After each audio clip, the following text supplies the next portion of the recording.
संविधान सभा के पूर्ण विचार विनिमय के बाद बना हुआ संविधान लोकार्पण करते हुए डॉक्टर बाबा साहब आम्बेडकर ने जो 2 भाषण संसद में किए हैं, आज के दिन हम सबको उनको एक बार पूरा पढ़ना चाहिए। उन्होंने हमारे कर्तव्य क्या है ये बताया है।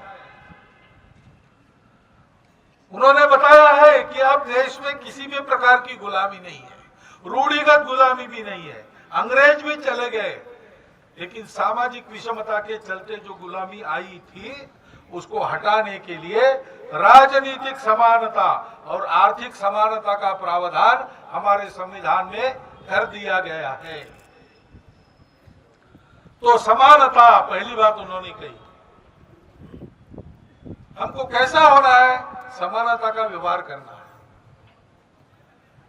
और हमको स्वतंत्रता का भी सम्मान करना है। मैं स्वतंत्र बनूं, लेकिन मेरे साथ सब स्वतंत्र है, ये भी मैं ध्यान में रखना।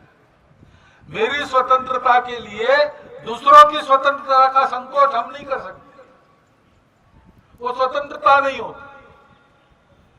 लेकिन दुनिया का अनुभव ऐसा है कि जहां स्वतंत्रता लाना चाहते हैं वहां समता का संकोच करना पड़ता है, और जहां समता समानता लाना चाहते हैं वहां स्वतंत्रता नहीं रहती।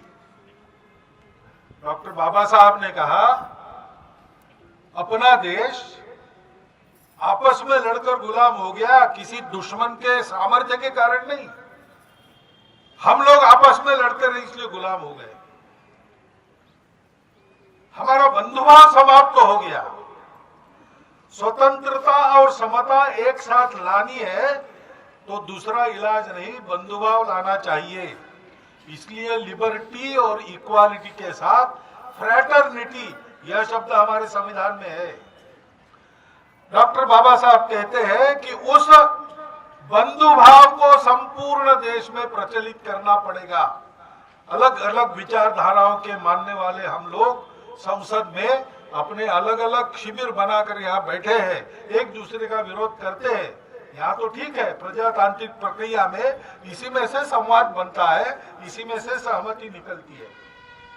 परंतु ध्यान रखना चाहिए कि संपूर्ण समाज जो हमारा विविधता युक्त समाज है, विविधता के बावजूद वो बंधुता से युक्त होता है, तो स्वतंत्रता के साथ समानता की गारंटी बनती है और अपने इस बहुत कष्टों और बलिदानों के बाद प्राप्त हुए स्वातंत्र्य की रक्षा और अमरता की भी गारंटी बनती है।